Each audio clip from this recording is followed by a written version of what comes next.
You know the story of creation, right? From Genesis. 7 days. Light, the earth, all of it. We usually file that away as a beautiful piece of theology, maybe a myth. But what if it's something more? What if it's actually a blueprint? What if we're looking at the most ambitious project plan ever pulled off? And this quote, it just nails it. It reframes the whole thing. Suddenly, creation isn't just a mystical event. It's the execution of a huge, pre-planned strategy. It forces you to see it not just as a beginning, but as an act of incredible, focused intent. So that's the big question we're diving into. Could the 7 days of creation actually be a masterclass in project management? A step-by-step guide for taking an idea that seems impossible and making it real in just 1 week? It's a wild thought, but let's explore it. Okay, so every great project, every single one, has to start with a clear why. Before you do anything, you need a mission statement, a North Star. So what was the ultimate goal here? What was the mission for, let's call it, Project Earth?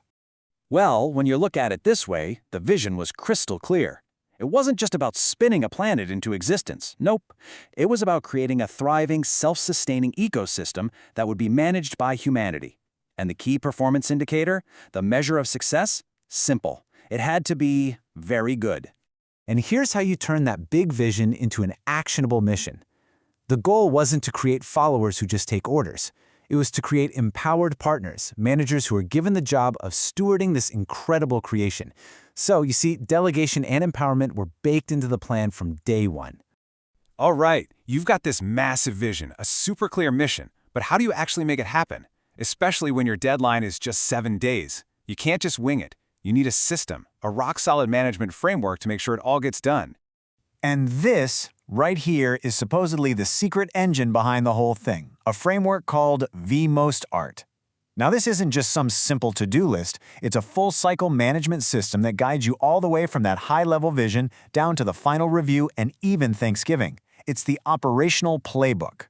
So let's break this down, because this is the heart of it all. We've talked about the vision and the mission, the V and the M.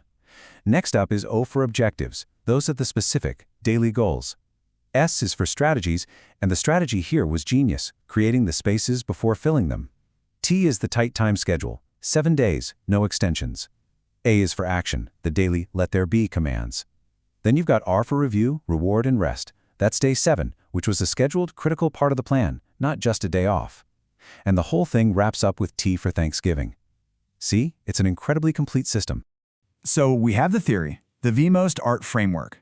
Now for the fun part. Let's see how it was actually put into practice during that 7-day creation sprint. This is where it all comes to life. And this is just wow. This shows the core strategy in action, and it's a masterclass in efficiency. Look at it. The first 3 days are all about building the infrastructure, creating the spaces of light, sky, sea, and land. Then, the next 3 days are spent populating those exact spaces. It's a perfect 2-phase rollout. Logical, sequential, no wasted motion at all. And here are the time schedule and objectives from our framework. Each day has one single, clear, achievable goal.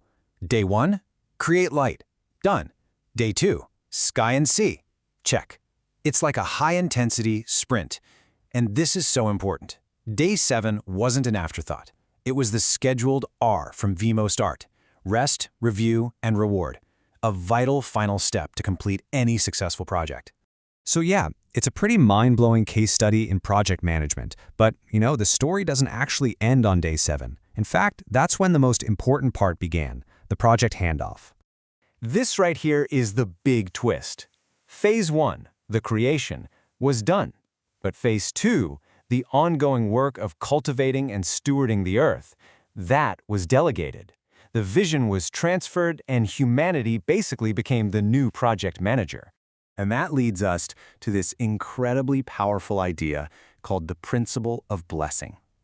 And what it means is this: a vision never comes to you empty-handed. The moment you are given a purpose, a project, a goal, the resources, the skills, and the authority you need to get it done are also activated and made available to you.